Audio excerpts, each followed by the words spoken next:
lumipad. So, nababasa niyo po yan, tita? Oo naman, laki-laki nito. Maliit na kawalig. Ayun. Empowering families to prevent vector-borne disease. So, parang binibigyan ko kayo ng knowledge para ma-prevent, maiwasan nyo ang pagdami ng mga lamok, gano'n, Ako, mga lilinis ko ipis. lang. Oh, tama po yung tita, tama po. Gulong yung ng ginagawa. e-bike yan, ng bukyo. Opo, binabahayan ko. po yun talaga sa loob. So, meron po tayong learning objective, kumbaga dapat po nating matutunan. So, una, dapat po at least 3, meron tayong ma-identify na breeding sites. Ano po ba ang mga breeding sites ng mga lamok? Tubig, Mga tubig, gulong, gulong. ano pa ba? Madudumi. Madudumi, Ay, opo, nilinis ko tama. na rin, nag-wheels na. Tsaka mga matataas na damo. Yung Yan. mga madamo po, Oo, binabahayan niya ng lamok. Di sa tapat ko, ano kakapon dyan. Opo, tama po yun, tita. Tingnan mo, maliwalas, oh. Hindi ko pa po na-lecture sa inyo, nagawa niya na.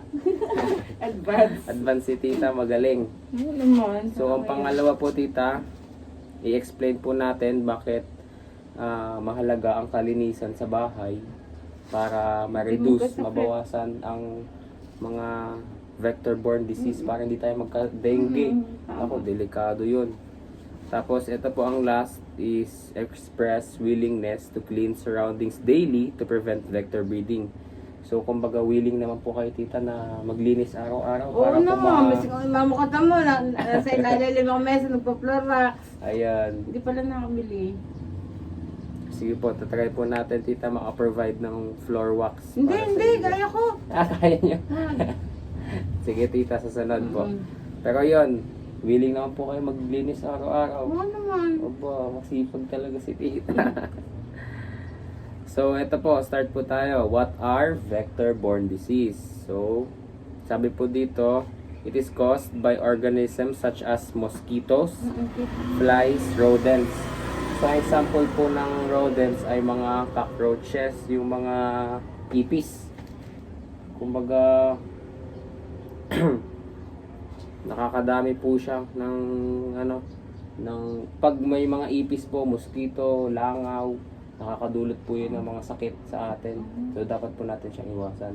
Kumbaga, paano po natin siya maiwasan? Para maalis yung mga yung dumi-dumi, yung hindi nagagalaw na Opo, balde. opo, yun. Tapos pokpok o patay. Opo, dapat po malinis natin ang ating bahay para hindi tayo bahayan ng ipis, lamok, kung ano-ano pa po, daga. Oo. So, sabi po dito, transmitted through bites or contact. Buti walang daga, oo. So, natatransmit po yung sakit sa mga kagat ng lamok. Na-dengue na po ba kayo, tita? Hindi pa. Hindi pa. Ako na-dengue na eh. Mahirap po, tita, Yung mga katabi na-dengue. dyan na dengue, buti, sila naman laging kulong ang bahay. Kaya ayun, nung Kulong din nakagat. ng lamok. Tapos may namatay na rin dito, Ayun. bata. Delikado po talaga, tita. Akala nung anak, anong mama, nagnat lang, yung Opo, pala dengue dengue na, na. namatay na.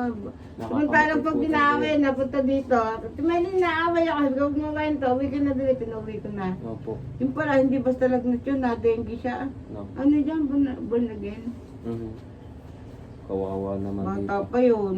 So, ang example po ng mga sakit ay ito, dengue, malaria, at leptospirosis, yung sa daga po, nakukuha po yan sa daga. Pero okay po yun at wala naman pong daga dito sa inyo, sabi niyo po. So, ito po ang mga common breeding sites ng mga vectors. Example, ano to, tita, sa tingin niyo? Lamok, Banga, yung banga na Oh, may banga. mga tubigan na may Oo. tubig, tapos binabahay ng mga iniitlogan ng lamok, no? Tama.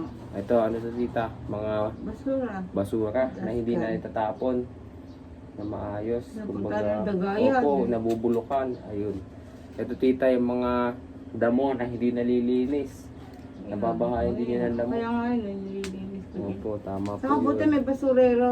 Apa, May bayad nagpapalit ako ka? bonbon dyan eh. 200 sa Opo. basura. Kaya hindi ako maimbak. So, ito, tita, isa to sa mga pinaka-importanteng Talaga. why we should cover water containers.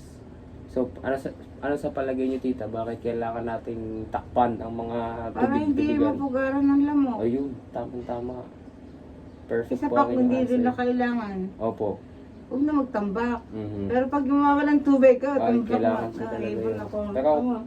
Kailangan po natin takluban Mm-mm. para syempre po pag na-contaminate na ng lamok ang Oo. tubig, alangan naman po ipanligo pa natin yun, Buti nga madumi pa- na po buti yun. nga kahit matanda na, hindi na dedengge. Opo, mag-iingat po kayo dito, tita. Kailangan nyo din po, tita, ng ano, kumbaga off-lotion. Meron Kumbaga akong off-lotion. lotion? Ayun. Yung off-lotion po, pang lamok. Ay, hindi ako nabili yung mga lotion lang na ano, Mhm. para kahit pa paano may hindi kumapit ang lamok. Opo. Pero mas maganda dito yung off-lotion para Oy, maliit lang yan, nabibili ako nun. nakakabili po noon.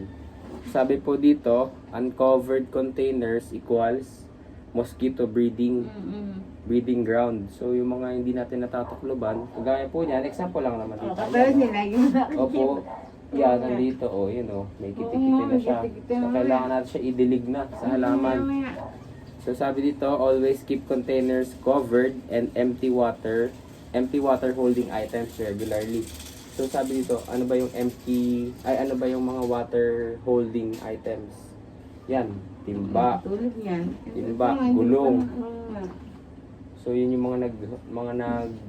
kumbaga naiipunan ng tubig. So ayun, kailangan po natin silang i-empty if di po natin sila kailangan. And if kailangan naman po natin, kailangan lang na po natin takloban para hindi bahayan ng lamok. So, sabi po dito, cleanliness and health.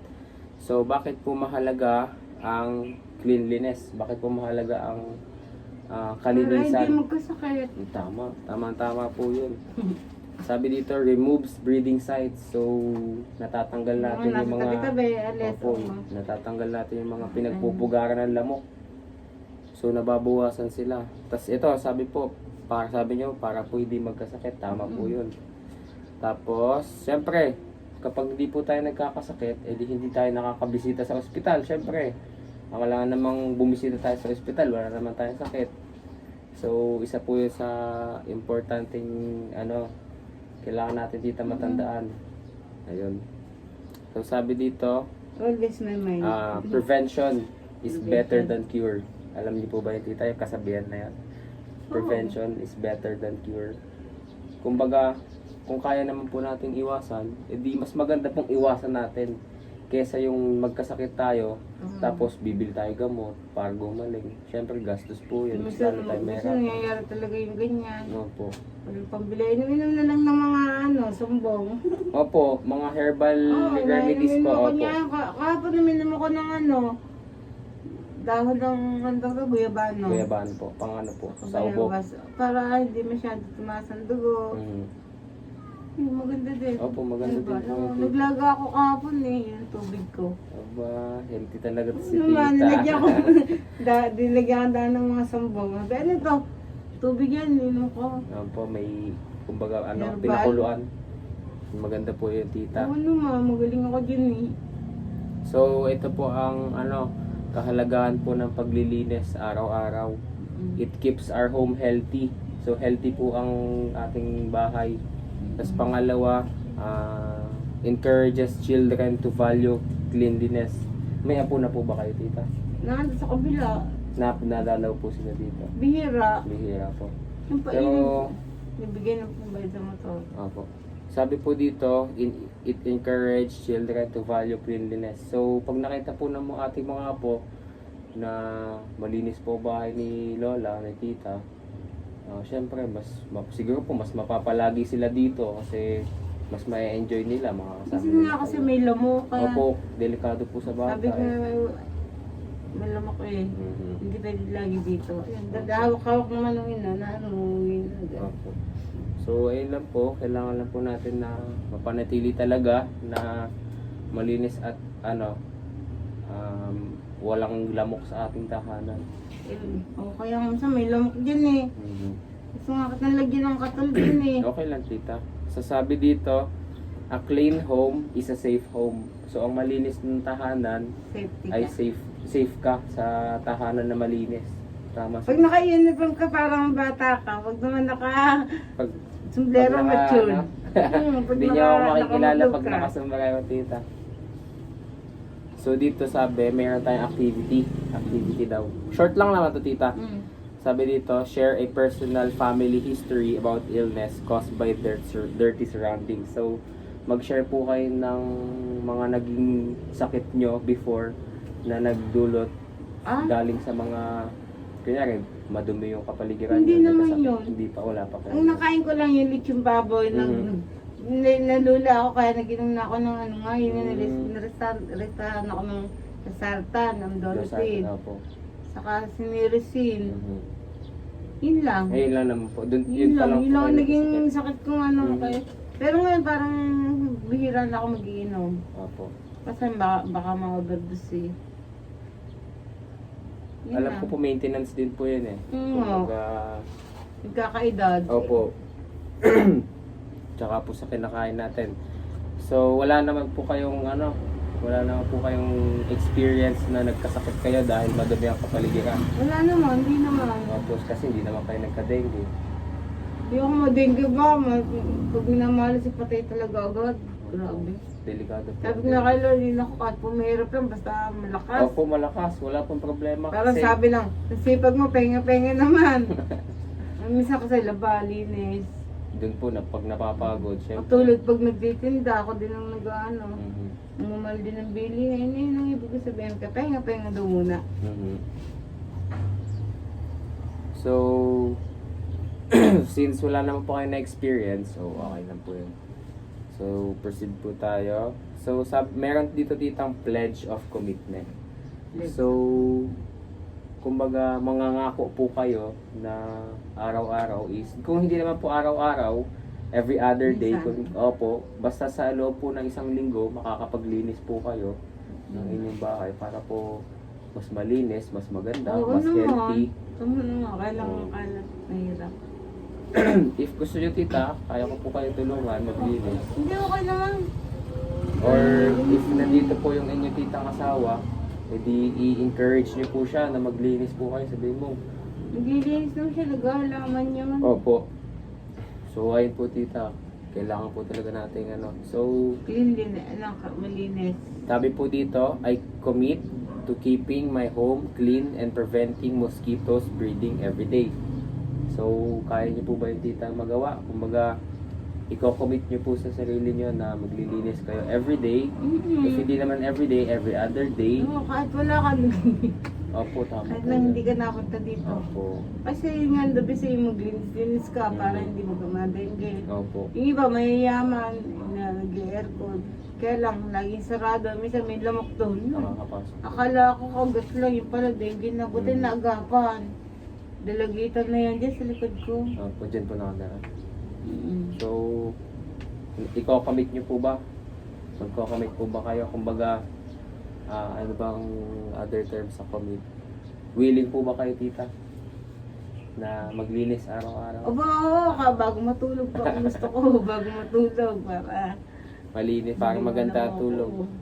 So, ayun lang. Tapos na po ang ating Ang sisiw. lecture, ating Pag kwentuhan. nalinis ko yan, pagkagabi, busan dali ako to, may gripo naman. Di sa Opo. tulog ko. Tama. Ayun, ganyan nga, nakatulong ako doon sa nagpala. Mhm. Nangingi naman siya, kaya binigyan ko. Mhm. Tawag dito. Gumagamit po kayo dito ng kulambo pag matutulog. Oo, Nagkukulam po meron. kayo. Mas maganda po. Single. yun. Apo. Binili ko yun yun nga sinadya ko na sa ano eh. Balibago? Sa Balibago shop. Ano ba to? Star City ba yun? Yung dyan, Ah. tapat ng ano? Ano Chowking? Shopwise? Ay, hindi, Shopwise. hindi. Hindi, Shopwise Ano dito to? yun. New Star ba yan? New Star? New Star. Bumili Yan. ako single na kulambo. Opo. Mas maganda po yun. Ayan, nabili rin ako dyan. Kaya lang, Di ba po nakakabit? hindi, nakabit ko na. Ang kulang. Mas Yun maganda lang? po. Opo, yun lang. Gusto niya po ba tita? Akala ko Ano ba? yung wala na. Wala na. Hindi, lagi ako naglilinis naman dyan. Tingnan mo, maglinis na dyan. So okay lang tita, pumasok po ako sa loob tapos Oo. mag-check tayo ng pwede po ako mag-suggest ng mga kumbaga Off lang ako dyan. hindi po mag-suggest po ako ng mga kung ano pong mga nakikita ko pong pwedeng linisin. Okay Pwede na po ba naman, tita? wala kang lilinisan, halika. Magsasuggest lang po ako. Ba't wala akong kasama?